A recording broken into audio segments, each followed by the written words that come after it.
बताते चले कि महाराष्ट्र का मुख्यमंत्री कौन होगा, इस पर अभी भी सस्पेंस बरकरार है। दिल्ली में गुरुवार रात गृह मंत्री अमित शाह के साथ महायुति के तीनों नेताओं की बैठक भी हुई और इस बैठक के बाद भी महाराष्ट्र के मुख्यमंत्री पद को लेकर कोई ऐलान नहीं हो पाया और अभी तक सरकार गठन को लेकर कोई प्रक्रिया भी आगे नहीं बढ़ी है। अब इस मामले में 2 दिसंबर को एक बार फिर दिल्ली में बैठक होगी, जिसमें कहा जा रहा है कि मुख्यमंत्री पद के लिए बना सस्पेंस खत्म हो जाएगा। इस रिपोर्ट में आपको दिखाते हैं। महाराष्ट्र का मुख्यमंत्री कौन होगा, इस पर अभी भी सस्पेंस बरकरार है।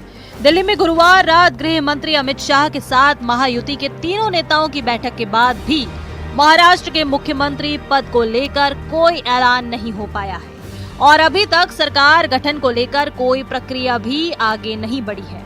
हालांकि सूत्रों के मुताबिक महाराष्ट्र में बीजेपी का ही मुख्यमंत्री होगा, जबकि शिवसेना और एनसीपी से डिप्टी सीएम होगा।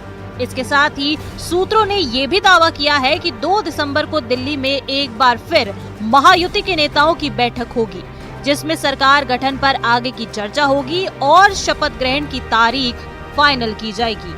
सूत्रों के मुताबिक 5 दिसंबर को मुंबई के आजाद मैदान में शपथ ग्रहण समारोह हो सकता है, जिसमें सीएम और 2 डिप्टी सीएम के अलावा 18 मंत्रियों को शपथ दिलाई जाएगी। 10 मंत्री बीजेपी और 4 मंत्री शिवसेना और एनसीपी कोटे से होंगे। इस बीच मुंबई में आज होने वाली महायुति की बैठक रद्द हो गई है। सूत्रों का दावा है कि पहले बीजेपी विधायक दल की बैठक होगी और उसमें विधायक दल के नेता को चुना जाएगा। उसके बाद महायुति की संयुक्त बैठक होगी। साहब कल 3:30-4 बजे तक दिल्ली में थे। दिल्ली से आने के बाद वो अभी निकल गए, कुछ भी नाराजी नहीं है। सम्मान पूर्वक मीटिंग अमित शाह साहब के साथ हो गई है।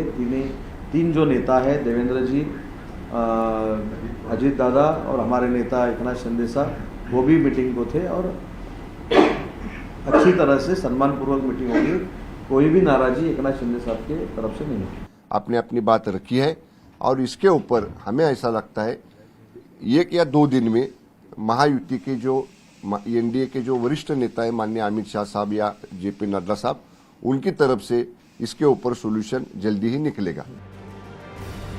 उधर महाराष्ट्र विधानसभा चुनाव में मिली करारी शिकस्त के बाद महाविकास अघाड़ी में भी बैठकों का दौर जारी है, तो दूसरी तरफ चुनावी नतीजों से एमवीए में दरार पड़ती दिखाई दे रही है। उद्धव गुट के नेता अंबादास दानवे ने हार का ठीकरा सीधे कांग्रेस पर फोड़ दिया है और कांग्रेस के अति आत्मविश्वास को हार की वजह बताया। उद्धव ठाकरे साहब का चेहरा घोषित हुआ होता तो उनके द्वारा कोरोना काल के संकट समय में किए गए काम लोगों ने देखे हैं और बहुत सारी चीजें हैं, लेकिन अब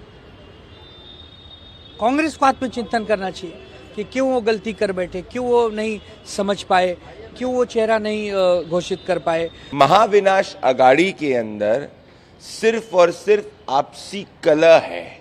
चुनाव के बाद ये गठबंधन टूट चुका है। ये राहुल गांधी की अपरिपक्वता दर्शाता है, जो 80 चुनाव में हार के बाद प्रिसाइसली 88 में वापस से हारे हैं। और महाराष्ट्र विधानसभा चुनाव के बाद भी महाराष्ट्र की राजनीति में थ्रिलर जारी है। महायुति बहुमत हासिल करने के बाद भी अभी तक सरकार का गठन नहीं कर पाई है, तो महाअघाड़ी में चुनाव में करारी हार के बाद दरार पड़ती नजर आ रही है। Bureau report, news 18।